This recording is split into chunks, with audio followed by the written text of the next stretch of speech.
कहा जाता है कि भारत में अफसरशाही से बड़ी नौकरी कुछ नहीं होती है।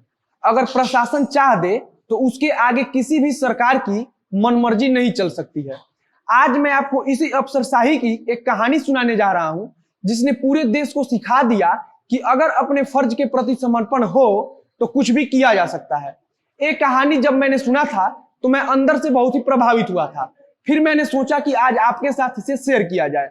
आज जब हर तरफ ये चर्चा आम है कि जिसकी सरकार होती है प्रशासन भी उसी की होती है, मतलब कि सरकार कुछ गलत करती है फिर भी बड़े से बड़ा ऑफिसर सरकार के खिलाफ कुछ बोलने की हिम्मत नहीं जुटा पाता है।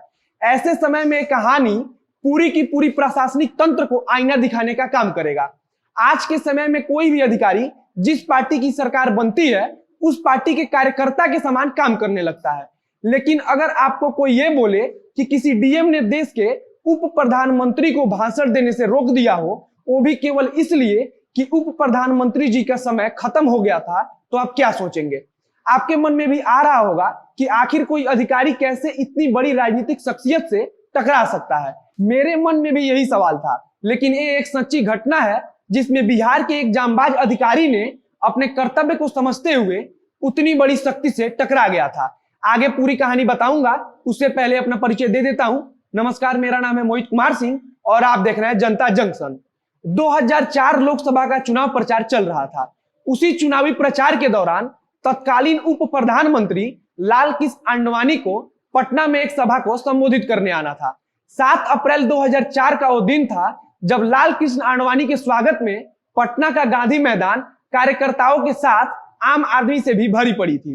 लाल कृष्ण आडवाणी को कई जगह भी सभा को संबोधित करना था, लिहाजा पटना के गांधी मैदान आने में तय समय से थोड़ी देर हो गई। आज के तरह ही उस समय भी चुनाव आयोग ने प्रचार को लेकर कुछ नियम और कानून बनाए थे। चुनाव आयोग के तरफ से साफ साफ दिशा निर्देश दिया गया था कि रात को 10 बजे के बाद किसी भी तरह का कोई लाउड स्पीकर या फिर साउंड बॉक्स का उपयोग चुनाव प्रचार के लिए नहीं किया जा सकता है।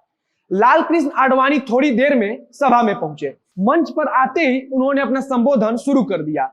अचानक संबोधन के बीच में ही पटना के तत्कालीन कलेक्टर गौतम गोस्वामी ने मंच पर पहुंचकर भाषण दे रहे लाल कृष्ण आडवाणी के माइक पर हाथ रख दिया और आडवाणी जी से बोला, your time is over sir. Lal Krishna Advani उस समय देश के गृह मंत्री और उप प्रधानमंत्री दोनों हुआ करते थे। लाल कृष्ण आडवाणी ने शायद कभी सोचा भी नहीं होगा कि कभी कोई डीएम उनके सामने ऐसी हिमाकत करेगा, लिहाजा वो चुपचाप डीएम गौतम गोस्वामी की तरफ देखते रहे। उस समय मंच पर कई वरिष्ठ नेता मौजूद थे, जिसमें नीतीश कुमार, जो उस समय एक बार कुछ दिनों के लिए बिहार के मुख्यमंत्री रह चुके थे। इसके अलावा सुशील मोदी, शत्रुघ्न सिन्हा, नंद किशोर यादव समेत कई और वरिष्ठ नेता भी मंच पर मौजूद थे। सारे लोग ये देखकर दंग थे कि पटना के डीएम ने उप प्रधानमंत्री की माइक को बंद कर दिया। सुशील मोदी से अपना ताव नहीं रोका गया। वे आगे बढ़े और पूछा कि तुम जानते हो किसे रोक रहे हो, इसका परिणाम भी जानते हो? गौतम गोस्वामी ने मंच से ही मुस्कुराकर बोला कि हम भी विश्वविद्यालय में पढ़े हैं और हम जानते हैं कि हमें क्या करना है। उस समय इस प्रकरण के बाद गौतम गोस्वामी रातों रात पूरे देश में प्रसिद्ध हो गए थे। उन्होंने साबित कर दिया था कि जिस नौकरशाह पर केवल सत्ता के गुलामी का आरोप लगता है, अगर वो ठान ले तो किसी के सामने नहीं झुकेगा। इस काम के लिए उस समय पूरी दुनिया में प्रतिष्ठित टाइम्स मैगजीन ने अपने कवर पर गौतम गोस्वामी को जगह दिया था।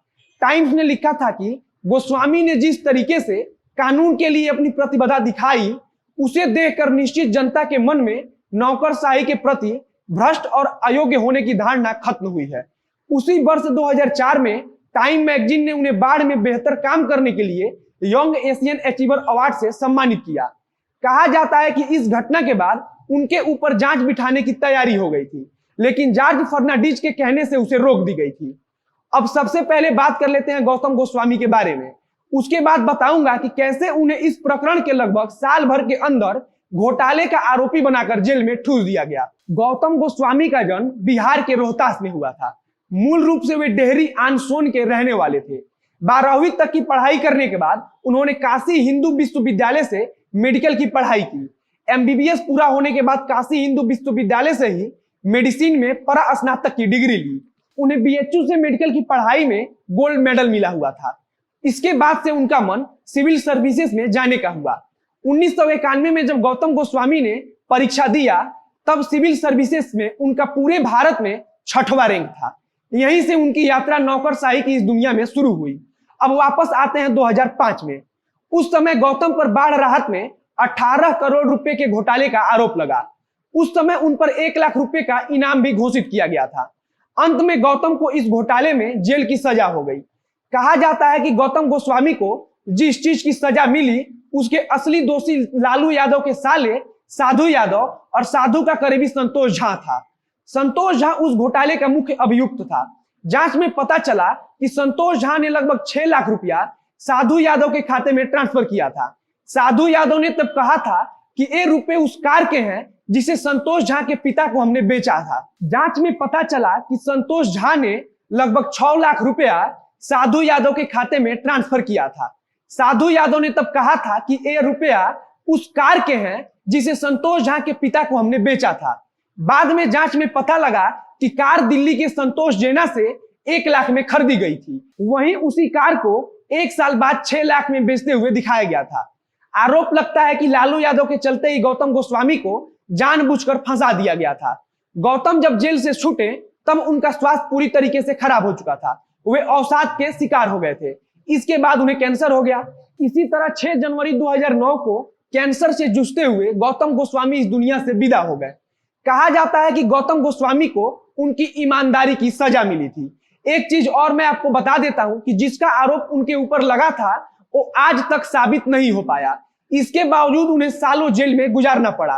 वहीं साधु यादव को इस घटना में तुरंत 1 महीने में ही बेल मिल गई थी। कुछ इस तरीके से भारतीय प्रशासनिक सेवा को आईना दिखाते हुए ये सितारा हमें छोड़कर चला गया। जाते जाते ये एक सवाल छोड़ गया कि आखिर कब तक नेता अपने फायदे के लिए दूसरे की बलि लेते रहेंगे और ये संभव कैसे हो पाता है। अगर उस समय अन्य बड़े प्रशासनिक अधिकारी गौतम गोस्वामी के साथ खड़े होते तो क्या उन्हें फंसाया जा सकता था?